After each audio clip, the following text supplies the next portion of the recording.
ជាក់លាក់មកសន្សឹមព្រាមរាញញឹមផុតក្តីអំពុលតែលេងកំសាន្តស្បាយអស់កងវល់ពេលដែលមកដល់ការចងចាំវាលស្រែ500ឆ្ងាយហួសភ្នែកសំឡឹងទាំងថ្មធំឡឹងថតថ្មឹងរងចាំរូបសំណាងព្រះពុទ្ធ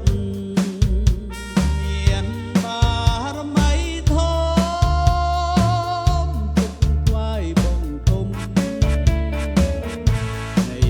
កូនចៅ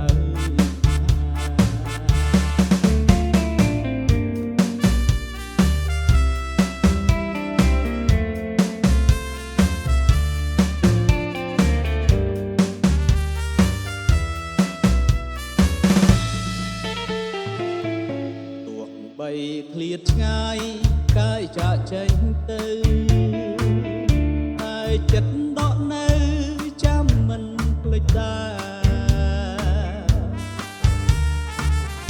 អនុស្សាវរីយ៍កាលគ្រាលំហាដងជួបបេះដូងរៀងរហូតលើវាលស្រែ500សំឡឹងទាំងថ្មធំឡឹង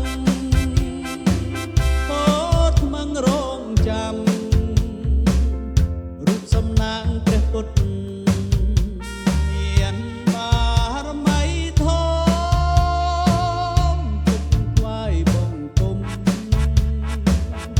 នៃកូនចៅ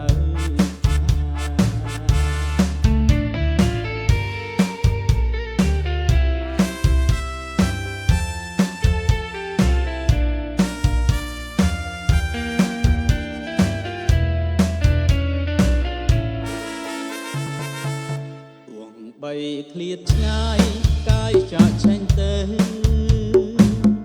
ហើយចិត្តដកនៅចាំមិនភ្លេចដែរអនុស្សាវរីយ៍កាលគ្រាលំហា